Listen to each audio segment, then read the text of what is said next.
Yeah, sure. Judd, I guess was never meant to be easy to get your first win in the NBL, was it? Yeah, I mean, I was just proud of the guys with the response that we had. We had a tough loss at home. One that didn't sit right in I think any of us for the last 24 hours. But the great thing about having the quick turnaround, obviously, is we get a chance to get back on the floor. And I think just the attitude, the mindset was great from everybody. And then obviously we walk out of this place with a win, which isn't an easy place to get a win. But yeah, just really happy with the mindset that we win about our business tonight.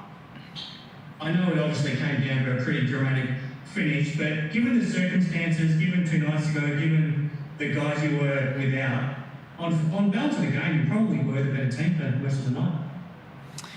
Yeah, I mean, we miss those guys that are not with us. Obviously, that's our bench squad, and we're a very deep team. But I think we showed tonight, though, that if we can tidy up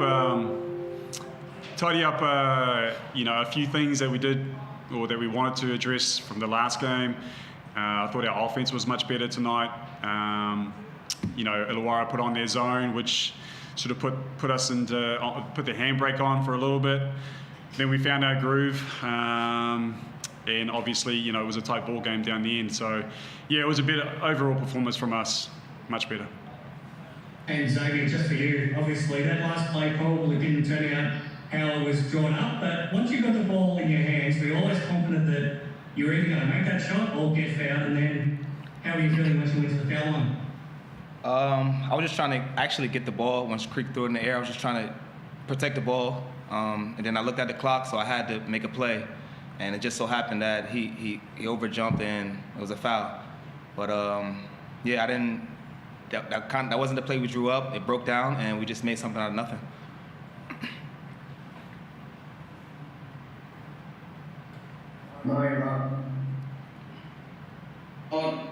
Hey boys, nice to be speaking to you on the other side of it a couple of days later. Judd, can you talk a little bit about Xavier's game tonight? I mean, I thought every time the Hawks kind of put a run together, he was the man that stopped it. He just seemed to lift after Saturday's debacle, I guess. Yeah, I mean, for us, he's obviously the driver of the offense, and we played off a lot of pick and roll tonight.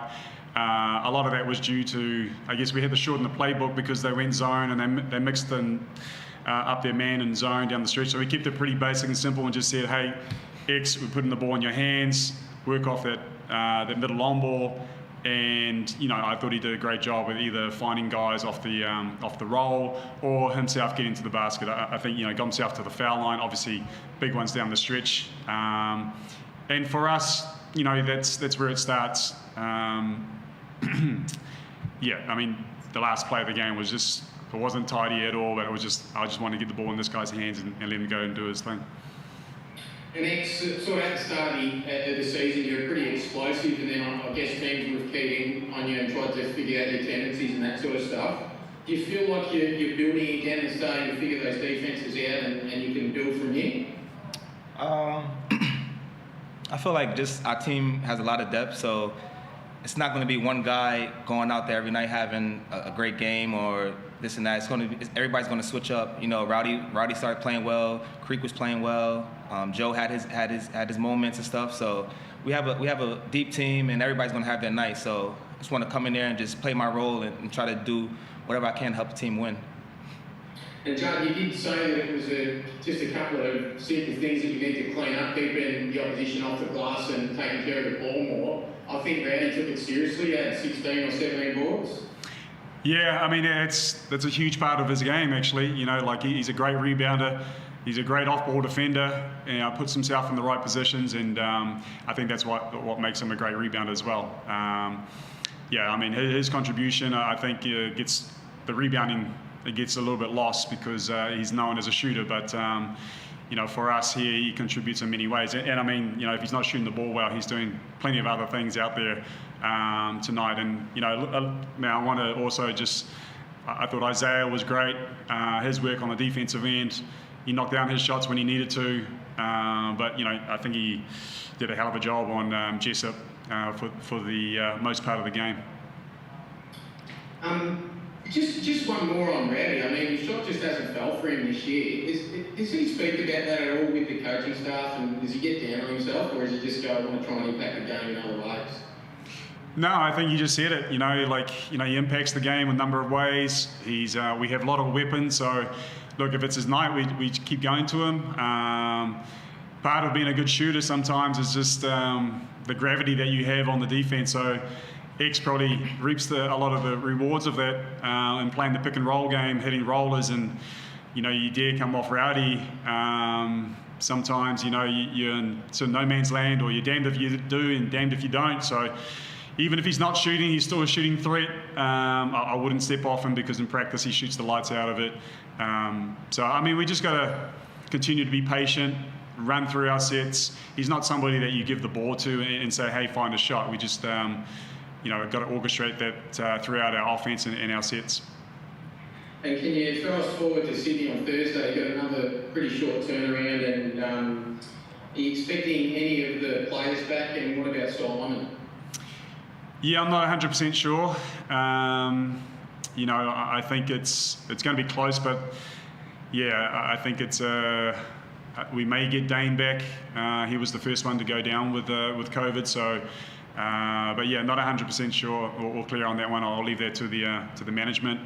Obviously, expect Sydney, they're rolling as well. Can put a lot of points on, defensively for us, and that's where it all starts with us. Is on the defensive end.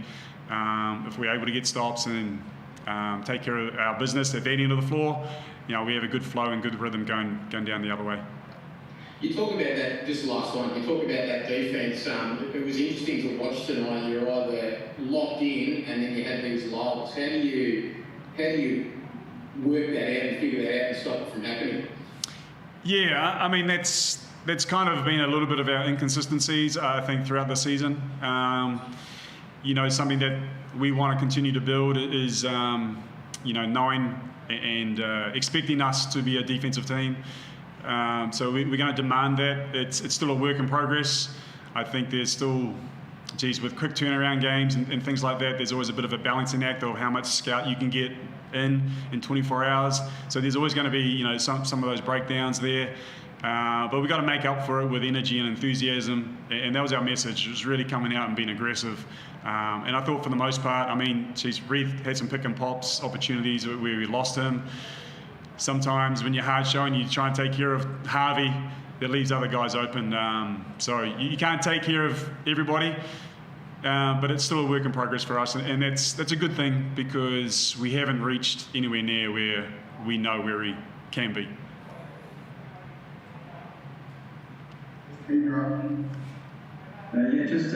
Just for you, Lex, after you hit those first two free throws in those dying moments, Creaky come to a quick chat with you by the looks of it, and I'm guessing the conversation was around they've got no timeouts left, they can't score here. Do you want to maybe miss this one deliberately? What was the conversation, the thought process there? Oh yeah, I was planning on making it. Creek came up to me and said, "Just miss it." I'm like, asked him if he was sure. He said, "Yeah, just miss it." And I just wanted to get the best miss I could, I had already given up hamburgers earlier, so just want to get a good miss and get out of here with the win, Exactly, and unbelievably, there was obviously a couple of hairy moments where Antonius Cleveland got those two steals, one off yourself and one off the inbounds where Ryan tried to get it off you. Obviously, you must have still had that self-belief. You could, turn it around, go from 0 to hero, so to speak. Oh yeah, definitely. Cleveland, he's a great defender. He's long, he's athletic, uses his hands. He's a great defender, and I just wanted to use his aggressiveness against him. I know he had one foul left. I was trying to use his aggressiveness to get him out the game, So it worked out. It worked out for us.